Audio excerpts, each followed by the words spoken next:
একদিন এক অসৎ ব্যক্তি হাই স্কুলের টিচারকে একদিন ফোন করে বলছে যে স্যার আমি বিএসএনএল কোম্পানি থেকে বলছি, আপনার এলাকাতে কোনো সেরকম জায়গা আছে যে টাওয়ার বসানোর মতো? আমাদের কোম্পানি থেকে একটা টাওয়ার বসানো হবে। তো যে জায়গা দেবে অল্প পরিমাণ জায়গা লাগবে। জায়গা দেওয়ার জন্য 15 লাখ টাকা সে ব্যক্তি পাবে এবং একটি চাকরি পাবে। তো উনি বললেন হ্যাঁ আমার জায়গা আছে। তো কোম্পানি যে ফ্রড লোক সে বলছে তাহলে ঠিক আছে, তাহলে আপনার জমির দাগ নাম্বার খতিয়ান নাম্বার আমাকে পাঠান হোয়াটসঅ্যাপে, আমরা চেক করে নিচ্ছি আপনার এরিয়াটা আমাদের কোম্পানিতে অ্যাপ্রুভ হচ্ছে কি না। সেই মোতাবেক পাঠিয়ে দিয়েছে, দেখে শুনে বলছে যে হ্যাঁ আপনার এরিয়াতে টাওয়ার বসানো উপযুক্ত আমাদের কোম্পানি থেকে অ্যাপ্রুভ হয়েছে। তো কাগজপত্র করার জন্য আপনার 15,000 টাকা আমাদের কোম্পানির অ্যাকাউন্টে পাঠাতে হবে। তো সেই 15,000 টাকাটা পাঠানোর জন্য সেই টিচার কিন্তু খুব ব্যতিব্যস্ত হয়ে আমার কাছে এসে বলছে, ভাই 15,000 টাকা পাঠাও তো একটা অ্যাকাউন্টে। আর ফোনে কিন্তু কথা বলছেই। আমি কিন্তু আবভাব দেখে বুঝে ফেললাম যে নিশ্চয়ই মাস্টারমশাই হয়তো কোনো চিটিংবাজের পাল্লায় পড়ে আছে। আমি কিন্তু একটাই কথা বলছি যে স্যার আপনি ফোনে কথা বলে ফোনটা কেটে আপনি আসুন, তারপরে আমি টাকাটা পাঠাচ্ছি।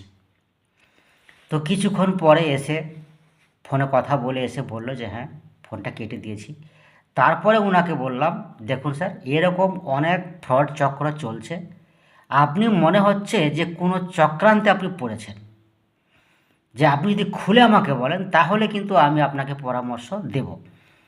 তো উনি বলেন হ্যাঁ যে এরকম একটা বিএসএনএল কোম্পানি আমাকে টাওয়ার বসানোর জন্য জায়গা দেওয়ার জন্য বলেছে, তার জন্য 15 লাখ টাকা দেবে এবং একটা চাকরি দিবে। তো আমি বললাম দেখুন স্যার এটা পুরো ফ্রড, আপনি প্রয়োজন ক্ষেত্রে তাকে ইনকোয়ারি করুন, তার অফিসে যান, বিএসএনএল অফিসে গিয়ে আপনি দেখুন যে এরকম টাওয়ার বসানোর কোনো রেকর্ডমেন্ট আছে কি না বা কোনো কিছু। তখন উনি আমার কথাটা বুঝে কিন্তু থমকে গেলেন এবং টাকাটা মারলেন না। পরবর্তী কিন্তু বিএসএনএল অফিসে খোঁজ খবর নিয়ে দেখছে যে না, এটা কোনো টাওয়ার বসানোর কোনো পরিকল্পনা ছিল না, কোম্পানির কোনো সিদ্ধান্ত নেই, এটা একটি পুরো ফ্রড লোক।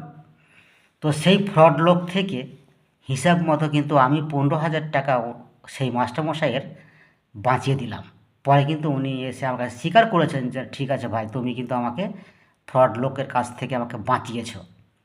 তো এইরকম চক্রান্তের কথা কিন্তু আপনাদেরকে বিভিন্ন প্রলোভন দেখিয়ে কীভাবে যে আপনাকে ফ্রড চক্করে ফেলবে আপনি কিন্তু বুঝতেও পারবেন না। কারণ এখানে সাধারণ লোক থাকলে হয়তো ভাবতেন যে সাধারণ লোক আছে, কিন্তু একটা হাই স্কুলের টিচারকেও ফ্রড চক্করে ফেলে দিচ্ছে, তাই আপনারা বুঝতে পারছেন।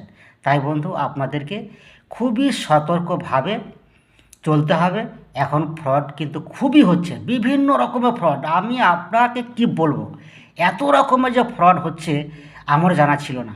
তো আমি এই দীর্ঘদিন এই কাজের মধ্য দিয়ে ব্যাংকিং লাইনে আমি আছি, তাই আমি কিন্তু অনেক রকমের অভিজ্ঞতা অর্জন করেছি। তাই এই অভিজ্ঞতার কথা আপনাদেরকে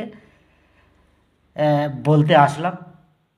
আপনারাও এই ভিডিওটা শেয়ার করে আপনাদের বন্ধুদেরকেও সতর্ক করে দেন, যাতে এরকম কোনো ফ্রড কল থেকে কোনো প্রলোভনের দিক থেকে যাতে সতর্ক থাকে, তার জন্য এই ভিডিও। ধন্যবাদ।